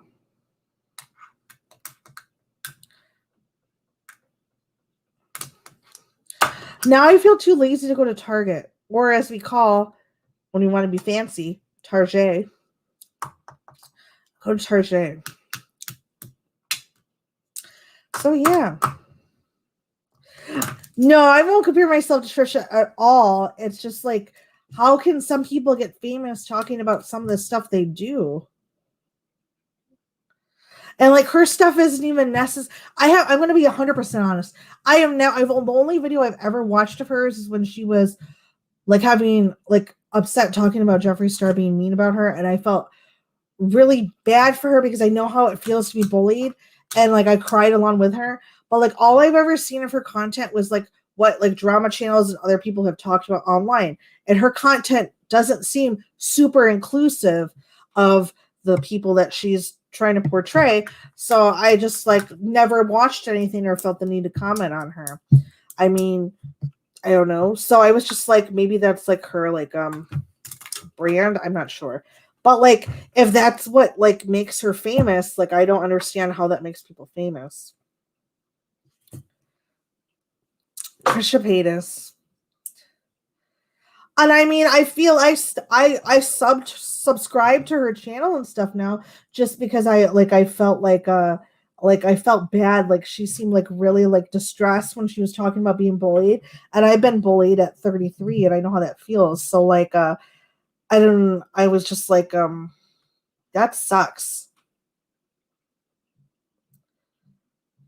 So yeah. So I mostly watch like D'Angelo Wallace. He's very well spoken. I watch Bailey Sarian. I obviously watch Sean and Ron, Disturbin.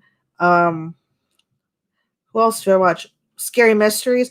Basically, everybody that I watch is in like the channels, and I put up like little links.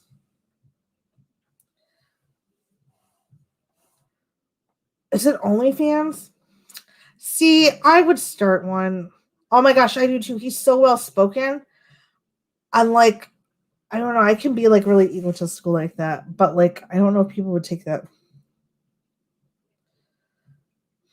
I mean, like, I don't know. Hi. Who's Ron? Surviving life. I do watch anime. I'm Sailor Moon. I was supposed to be Monday, but I don't know if I'm going to do one because I didn't look into the topic yet. I was just going to look at, like, there's interesting buildings in Asia, like in China, they built complete cities built for like 60 million people and only 1,000 people live there because they like overestimated like the population growth into like when they were urbanizing like the rural settings, they went too far and now there's nobody living them. So there's like entire cities that are like replicas of Paris, like crazy stuff that was interesting. So I was going to do that Monday, but I don't know. My neighbor's music's really loud. I'm going to have to deal with that the rest of the night. Ron left. Is he even here anymore? Oh, he it says he's watching. He's probably playing a stupid game and listening on headphones that are sitting on the table.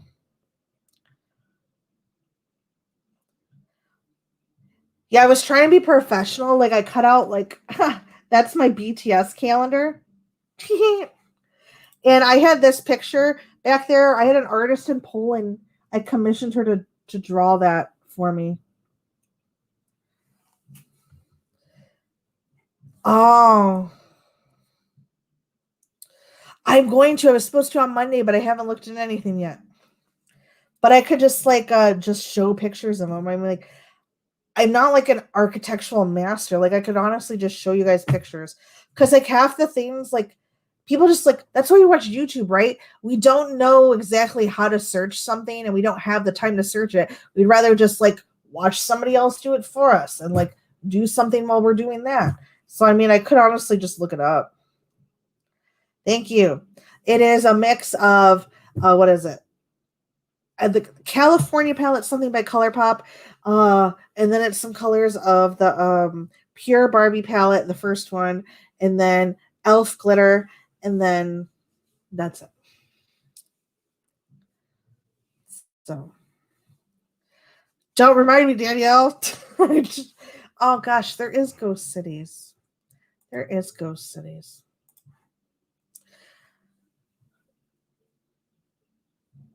Well, I'm probably gonna go, guys. I've talked for way too long, I think.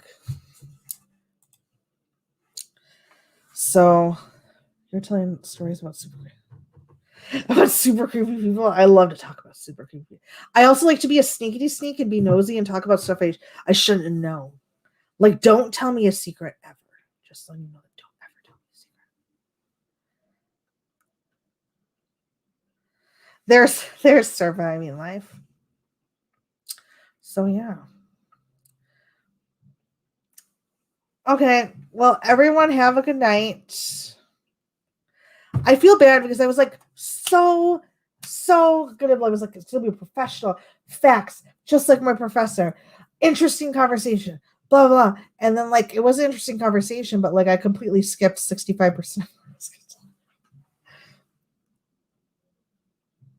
But I appreciate it.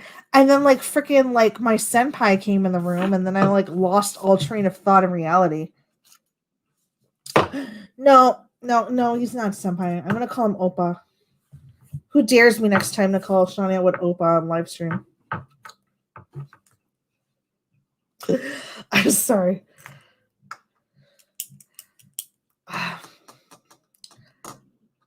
$60 in the chat?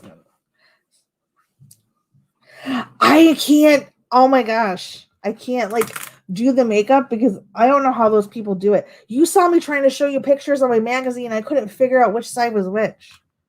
And I already have enough time doing that in real life. And then we mix it around again. Oh, yeah. Well, you all have a good night.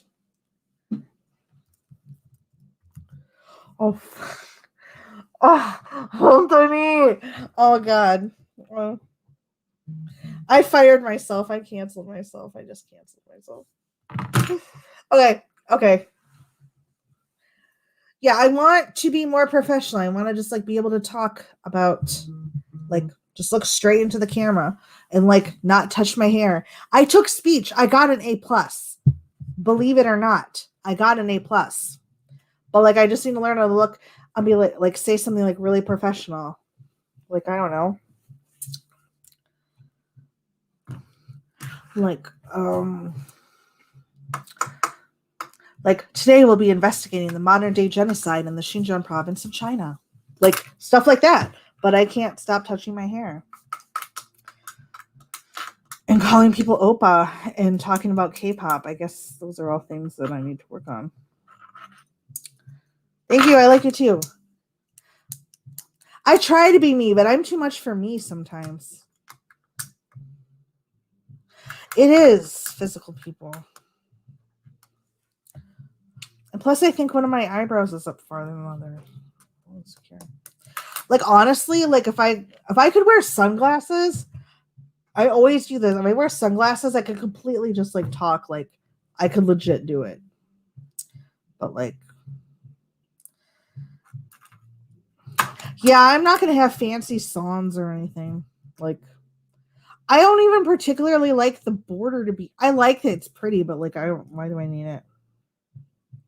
Yeah, I was gonna do that. Like, if I talk about certain things, I was just gonna like try to record it, but it's gonna be a while before it comes out because I want to learn how to do it myself. So, thank you. Damn it! I touched my hair again.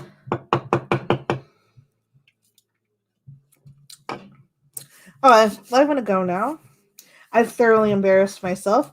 I'm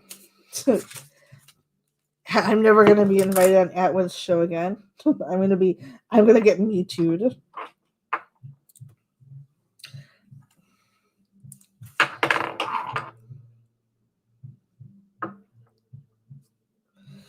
I know. No, I was gonna get like I said, I was gonna get a lot of face work done before coronavirus hit.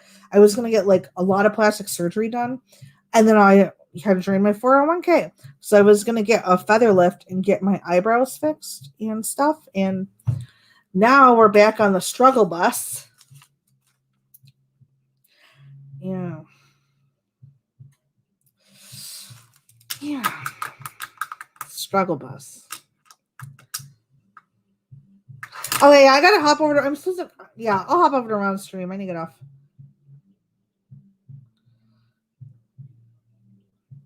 All right. Well, thank you, everyone. Have a good night.